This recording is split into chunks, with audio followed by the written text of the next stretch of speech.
Hi friends, నేను Ashok Kumar. Welcome to Ashoka online academy మరియు Ashoka TV.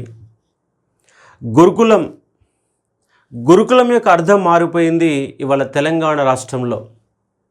గురుకులాలంటే మానసిక ఒత్తిడి, అటు విద్యార్థులైనా ఇటు ఉపాధ్యాయులైనా. ఉపాధ్యాయులు కూడా స్ట్రెస్తో పనిచేస్తున్నారు, ఒత్తిడితో పనిచేస్తున్నారు. ఆ ఒత్తిడి విద్యార్థుల మీద కూడా పడుతూ ఉంది. గురుకులాలంటే ఒక ప్రశాంతమైన వాతావరణం, ఒక చెట్ల మధ్యలలో, ఒక పచ్చడి చెట్ల మధ్య, ఒక ఆహ్లాదకరమైన వాతావరణంలో గురుకుల విద్యాబోధన జరుగుతుంది. కానీ వాళ్ళ గురుకులాలలో చిన్న చిన్న రూమ్లలో, అద్దె భవనాలలో బాత్రూమ్ లేకుండా, టాయిలెట్ లేకుండా, కనీస సౌకర్యాలు కూడా లేకుండా ఇవాళ నిరంతర సంఘర్షణ మధ్య ఇవాళ గురుకులాలు కొనసాగుతున్నాయి. గురుకులాలలో అజమాయిషి ఎక్కువైంది. ఎవరి అజమాయిషి అంటే అధికారుల అజమాయిషి ఎక్కువైంది. ఉపాధ్యాయులపైన మానసిక ఒత్తిడి పెడుతున్నారు. ఉపాధ్యాయుడు అనేవాడు బోధన చేయాలా, కానీ ఉపాధ్యాయులు బోధనము కంటే బోధనేతర కార్యక్రమాలు ఎక్కువగా చేస్తున్నారు. ఉపాధ్యాయుడు అంటే పిల్లవాడి పాఠం చెప్పాలా, కానీ ఉపాధ్యాయుడు అనేవాడు నైట్ వాచ్మెన్గా విద్యార్థుల కాపలా కాస్తున్నాడు. ఉపాధ్యాయుడు అంటే పాఠం చెప్పాలా, కానీ పిల్లలకు వండి పెంటే వంట మాస్టర్గా మారిపోయాడు. పొద్దుగాల లేస్తే దొండకాయలు తేవాలా, బెండకాయలు తేవాలా, ఎన్నికాయలు తేవాలా, ఉప్పు ఎంత వేయాలా, కారం వేయాలా, సండే వస్తే చికెన్ ఎంత తేవాలా, మటన్ ఎంత తేవాలా, ఇదే ఆలోచన ఉపాధ్యాయుడిగా మారిపోయింది. అసలు యొక్క బోధని పక్కన పెట్టి బోధనేతర కార్యక్రమాలకు నిలయంగా మారిపోయిన వాళ్ళ గురుకులాలు. దీని గల కారకులు ఎవరంటే ప్రభుత్వం, దీని కారకులు ఎవరంటే అధికారులు. మానసిక ఒత్తిడి వైపు ఇవాళ ఒత్తిడి గురి చేసినట్టు గురుకులాలుగా మారిపోయినాయి. మరి ఈ గురుకులాల గురించి వాళ్ళ ఒక స్పెషల్ స్టోరీ చూద్దాం. ఈ గురుకులాలలో జరుగుతున్న ఒక మానసిక సంఘర్షణని, గురుకులాలలో ఉన్న సమస్యలని వరుస కథనాల రూపంలో, గురుకులాల వ్యతల గురించి, గురుకులాల అవస్థల గురించి రోజుకొక వీడియో రూపంలో, కథనాల రూపంలో మీకు అందివ్వబోతున్నాడు అశోక్ సార్. నిన్న మొన్నటి వరకు గురుకులాల ఉద్యోగులకు ఉద్యోగాలు ఇవ్వడం లేదని, 3000 ఉద్యోగాలు మిగిల్చుకుంటున్నారని మొన్నటిదాకా ఆమరణ నిరాహార చేశాను.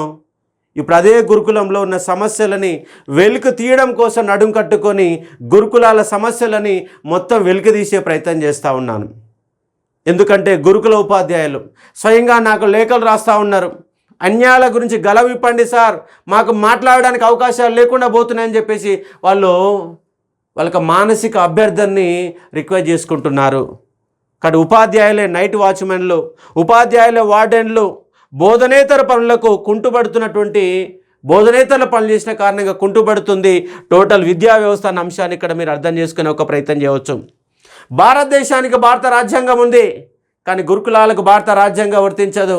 గురుకులాలకు 10 గంటలు వర్తించవు. అవసరమైతే పొద్దుగాల 6 గంటలకు రావాలా, నైట్ 10 గంటల వరకు డ్యూటీ చేయాలా, అవసరమైతే తెల్లవార్లు మెల్కొని డ్యూటీ చేయాలా. ఇలాంటి అవస్థల మధ్య ఉద్యోగాలు కొనసాగుతున్నాయి గురుకుల ఉపాధ్యాయులవి. దాంతోపాటు గురుకులాలకు విద్యకు సంబంధించిన నియమ నిబంధనలు ఉంటాయి. పాఠశాల అంటే 9 గంటలు ఓపెన్ చేయాలా, పాఠశాల అంటే 5 గంటలు క్లోజ్ చేయాలా. సరే, గురుకులాల పిల్లలు అక్కడే ఉంటారు. పొద్దుగాల ఒక ట్యూషన్ అవర్ ఉంటుంది, సాయంత్రం ఒక ట్యూషన్ అవర్ ఉంటుంది. కానీ వాళ్ళకి ఆటలు లేవు, పాటలు లేవు, వ్యాయామ విద్య లేదు, గ్రౌండ్లో ఆడించే వాళ్ళు లేరు. 600కు పైన ఉన్నటువంటి పీట్ల కేసు కోర్టులో కొనసాగుతుంది. అత్యవసరంగా కాంట్రాక్ట్ ఉద్యోగులతో ఆ యొక్క వ్యాయామ విద్య కొనసాగుతుంది. ఎక్కడా గ్రౌండ్లు లేవు. ఉన్న గ్రౌండ్లు కూడా వినియోగించుకోరు. మరి ఏం చేస్తారంటే తరగతి గదిలో బందీఖానా చేసి బట్టి మాదిరిగా చదువులను కొనసాగించే విధంగా ఉపాధ్యాయులపైన స్ట్రెస్ చేస్తూ ఉన్నారు. మీరు 8 గంటలకు వచ్చి పంచ చేయాలని, 6 గంటల 45 నిమిషాలకే స్కూలుకు రావాలని చెప్పేసి వాళ్ళ మీద మానసిక ఒత్తిడి చేస్తున్నారు. సరే, పాఠం అంటే ఎన్ని గంటలని చెప్తాం సార్, మేము జాయిన్ అయిందే ఉద్యోగం కోసం, పాఠం చెప్పడం కోసం మేము ఉద్యోగంలో జాయిన్ అయ్యాం. పాఠం 10 గంటలు కాదు, ఎన్ని గంటలైనా చెప్తాము. కానీ పాఠం కాకుండా మాకు అన్నీ వేరే పనులు చెప్తున్నారు. విద్యార్థి యొక్క చదువుని మీరు సరిగా చెప్పలేకపోతున్నామని వాళ్ళు ఆవేదన వ్యక్తం చేస్తున్నారు. ఎందుకంటే వాళ్ళు చేసే డ్యూటీలు ఎట్లా ఉన్నాయో చూడండి. వాళ్ళు డ్యూటీ ఏం చేయాలంటే వంట పాత్రలో వాళ్ళు నిమగ్నం అయిపోవాలా.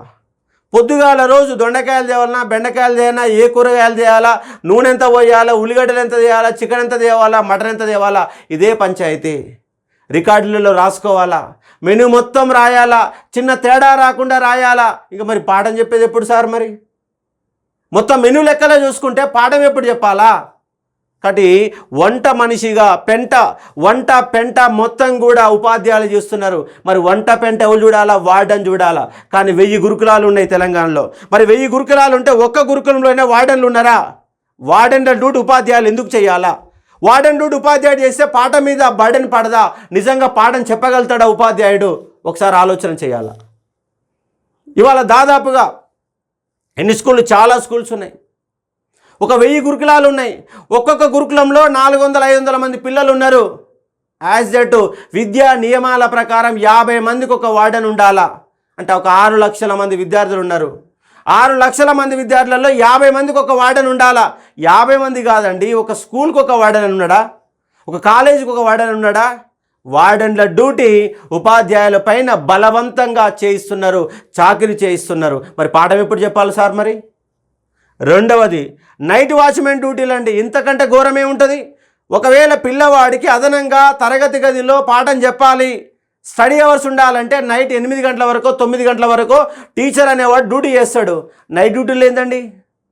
నైట్ డ్యూటీలు ఎవరు చేయాలా? వార్డెన్లు డ్యూటీ చేస్తారు, నైట్ వాచ్మెన్లు ఉంటారు. మరి ఉపాధ్యాయుడు నైట్ ఎందుకు కావాలి వండుకోవాలా? మరి నైట్ ఎంత కావాలి వండుకున్నాడు ఉపాధ్యాయుడు? పొద్దుగాల మళ్ళీ 6:30-7 గంటలకు 9 గంటల బడిలో పాఠం ఎట్ట చెప్తాడు? ఒకవేళ పాఠం చెప్పిన అతనికి అదనంగా మళ్ళీ హాఫ్ డే డ్యూటీ మళ్ళీ వాళ్ళకు ఫ్రీగా వదిలిపెడుతున్నారు. కానీ 9 గంటల నుంచి 4:30-5 గంటల వరకు పాఠం చెప్పాల్సిన ఉపాధ్యాయుడు రాత్రిపూట కావలి పండుకున్నాక పొద్దుగాల పాఠం అంటే చెప్తాడు. ఇవన్నీ అదనపు డ్యూటీల కారణంగా అసలు పాఠం చెప్పలేకపోతున్నారు. ఇది ప్రధానమైన సమస్య. అంటే నైట్ వాచ్మెన్లు వాళ్ళే, వంట మనిషి వాళ్ళే, పెంట మనిషి వాళ్ళే. వాళ్ళు చేసే డ్యూటీలు చూడండి ఎక్కడో. లైబ్రరీ డ్యూటీలు చేయాలా, పుస్తకాలు కూడా వాళ్ళే చేయాలి, ఎందుకంటే లైబ్రరీలు ఎక్కడ లేరు.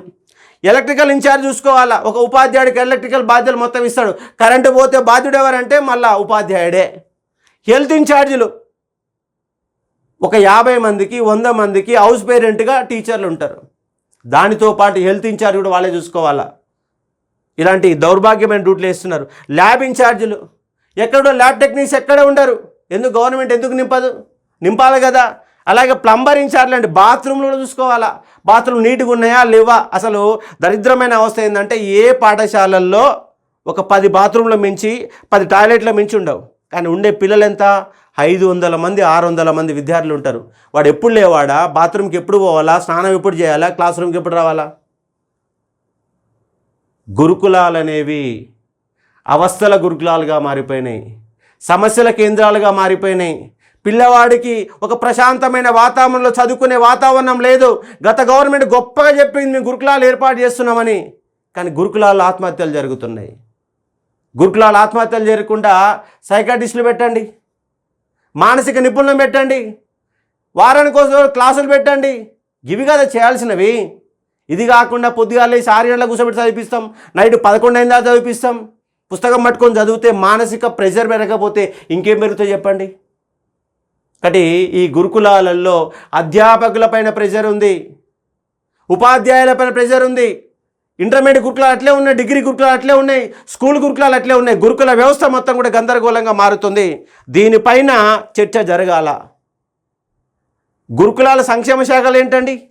ఏం గురుకులాలంటే విద్యాశాఖ పరిధిలో పనిచేయవా? విద్యాశాఖకి గురుకులాల సంబంధం ఉండదు. అవి సపరేట్ సంక్షేమ శాఖలట. వాళ్ళ డ్యూటీలు వేరు, వీళ్ళ డ్యూటీలు వేరట. వీళ్ళకు భారత రాజ్యాంగం లేదు, సపరేట్ రాజ్యాంగం ఉంది. గురుకులాలకు సపరేట్ రాజ్యాంగం ఉంది. రాజ్యాంగాన్ని మార్చాలా. ఇక్కడ నాణ్యమైన విద్య కావాలా, క్వాలిటీ విద్య కావాలా. కాబట్టి బయట ప్రైవేట్ స్కూల్ ఎట్లా పనిచేస్తున్నాయో ఈ స్కూల్ అట్లే మార్చిపడేస్తున్నారు. ఒక్కొక్క సంక్షేమ ఒక గురుకులాలం కులాల పరంగా విభజన చేస్తున్నారు. విద్యార్థి అనేవాడికి మొదటిగానే కులం అనేది నేర్పిస్తున్నారు. కానీ పాఠశాలలో డ్రెస్ వేసుకుంటాం, నిరుపేదవాడు ఉన్నంతవాడు తెలియకుండా డ్రెస్ వేసుకుంటాం. కానీ ఇక్కడ బీసీ గురుకులాలు, ఎస్సీ గురుకులాలు, ఎస్టీ గురుకులాలు, మైనార్టీ గురుకులాలు అంటే విద్యార్థి అనేవాడికి మతబోధన చెప్పాలనుకుంటున్నారా? విద్యార్థి అనేవాడికి కులబోధన చెప్పాలనుకుంటున్నారా? గురుకులాలలో క్యాస్టులు ఎందుకండి? అన్ని క్యాస్టులు కలిపి అన్ని గురుకులాలని ఒకే గొడుగు తీసుకురావాలా? గురుకులాలను ఏకం చేయాలా? మన రేవంత్ రెడ్డి గారు అన్ని గురుకులాలు ఏకం చేస్తామని చెప్పారు. ఈ పాత్రని ఈ గవర్నమెంట్లో పోషిస్తారని చెప్పేసి భావిస్తూ ఉన్నాను. కాబట్టి ఇవన్నీ కూడా అవస్థలో ఉన్న సందర్భంగా అర్థం చేసుకునే ప్రయత్నం చేయవచ్చు. కాబట్టి ఇక్కడ డ్యూటీలో 1/3 వంతు భాగం ఒక ఉపాధ్యాయుడు చేయాల్సిన డ్యూటీలో 1/3 వంతు భాగం బోధనేత కార్యక్రమాలు చేస్తున్నారు. కాబట్టి ఇవన్నీ వాళ్ళతో చేయించవద్దు. వాళ్ళు కేవలం విద్య మాత్రమే చేయాలా, పాఠం మాత్రమే చెప్పాలా. విద్యార్థి సంపూర్ణంగా అవగాహన చేసుకుని వాడికి మానసిక పరిస్థితి అర్థం చేసుకునే విధంగా ఉండాలా. కానీ కూసబెట్టి గీ డ్యూటీలను చేయించినాక ఇంకా చదివెట్టి నడుస్తుంది. వార్డెన్ డ్యూటీ ఏంటండి? వంట పని, పెంట పని ఉపాధ్యాయుడు ఎందుకు చేయాలా? ఇది ఎక్కడ, ఏ రాజ్యాంగంలో ఉంది? ఏ గురుకుల రాజ్యాంగంలో ఉంది? కానీ గురుకులాలలో కంపల్సరీగా ప్రతి స్కూల్కి 2 వార్డెన్లు కంపల్సరీ నియమించండి. 1000 గురుకులాలు ఉన్నాయి. 1000 గురుకులాలు ఇంటూ 2 వార్డెన్లు పెట్టుకున్న 2000 గురుకులాలలో వార్డెన్ పోస్టులు పడతవి. సాధారణ గురుకులాలలో 50 మంది కేర్ టేకర్ ఉండాలా. 6 లక్షల మంది ఉన్నారు. ఒక్కొక్క స్కూల్కి 10 మంది కేర్ టేకర్లు నియమించాలా. ఇవాళ రేవంత్ రెడ్డి గారు ఏమంటున్నారంటే 2 లక్షల ఉద్యోగాలు నింపుతామంటున్నారు. ఆ 2 లక్షల ఉద్యోగాలు కేర్ టేకర్లు పెట్టుకోండి. ఒక 4-5 వేల 10,000 కేర్ టేకర్లు అవసరం. ఎందుకంటే గురుకులాలలో ఒకరుగా 2 కాదు పిల్లలు ఉన్నది 6 లక్షల మంది విద్యార్థులు ఉన్నారు. వాళ్ళ యొక్క బంగారు భవిష్యత్తు బాగుండాలంటే సొంత బిల్డింగులు ఉండాలా, టాయిలెట్లు ఉండాలా, బాత్రూమ్లు ఉండాలా, విశాలమైన రూమ్లు ఉండాలా, విశాలమైనటువంటి మైదానాలు ఉండాలా. పొద్దుగాల ప్రశాంతంగా వాళ్ళ గేమ్స్ ఆడిపించాలా. సాయంత్రం పూట వక్తృత్వ పోటీలు పెట్టాలా. మానసిక నిపుణులతో కౌన్సిలింగ్ కేంద్రాలు ఏర్పాటు చేయాలి. ఇవన్నీ చేయకుండా ఏదో ప్రారంభించామంటే ప్రారంభించినాం. ఒక్క సొంత బిల్డింగ్ లేకుండా, బిల్డింగ్ డబ్బులు ఇవ్వకుండా 1,00,000 కోట్లు కొంటపోయి కాళేశ్వరం పేరుతో దిగమింగారు. మొత్తం కొట్టేశారు. ఎక్కడ డబ్బులు వస్తాయో డబ్బులు వచ్చే కాడ పెట్టుబడులు పెడుతున్నారు. కానీ విద్య మీద ఎవడు పెట్టుబడి పెడతలేడు. ఏ ప్రభుత్వాలు పనిచేయడం లేదు. కాబట్టి విద్యా వైద్యాన్ని ఫ్రీగా ఇవ్వండి. విద్య కోసం ఎక్కువ నిధులు కేటాయించండి. వైద్యానికి ఎక్కువ నిధులు కేటాయించండి. మీరు ఏ సౌకర్యాలు ఇవ్వాల్సిన పని లేదు. మిగతా సార్లు అట్లే వస్తాయి. మనిషిని కావాల్సినటువంటి తాగడానికి నీళ్ళు ఇవ్వాలి, ఉండడానికి కరెంటు కావాలి, వైద్యం కావాలి, విద్య ఇవ్వాలా. మినిమం సౌకర్యాలు సరిపోతుంది. వేల రూపాయలు ఇచ్చి ఉచితాలు ఇచ్చేసి రాష్ట్రాలు అధోగతి పాలు చేస్తున్నారు. తద్వారా విద్య వెనుకబడిపోతుంది, వైద్యం వెనుకబడిపోతుంది. ఒక మనిషి అనేవాడు సంపాదించిన కాడికి విద్య కోసం ఖర్చు పెట్టాల్సి వస్తుంది, వైద్యానికి ఖర్చు పెట్టాల్సి వస్తుంది, మినిమం నీడ్స్ కోసం ఖర్చు పెట్టాల్సి వస్తుంది. కాబట్టి తక్షణమే ఈ యొక్క గురుకులాలలో వార్డెన్లు నియమిస్తే ఉపాధ్యాయులపైన బర్డెన్ తగ్గుతుంది, విద్యా నాణ్యత ప్రమాణాలు పెరుగుతాయి. కేర్ టేకర్లను పెట్టండి సపరేట్గా, నైట్ వాచ్మెన్ సపరేట్గా పెట్టండి. ఉపాధ్యాయుల బర్డెన్ పెంచకండి. ఉపాధ్యాయులను మానసిక ఒత్తిడి గురి చేయకండి. విద్యార్థులపైన మానసిక ఒత్తిడి గురి చేయకండి. కేవలం పుస్తకాలు పట్టుకునే పురుగులుగా మార్చకండి. ఒక ప్రశాంతమైనటువంటి వాతావరణంలో, ఒక మానసిక ప్రవర్తనతో, ఒక మానవతా విలువలతో కూడినటువంటి విద్య కావాలా. అలాంటి విద్యను అందించడానికి గురుకులాలు ఏర్పడ్డాయి. సాధారణ పాఠశాలకు వీటికి డిఫరెన్సు ఒక మానసిక పరివర్తన, మానవతా విలువలు, ఒక ప్రశాంతంగా చదువుకునే వాతావరణం, అది కదా కావాల్సింది.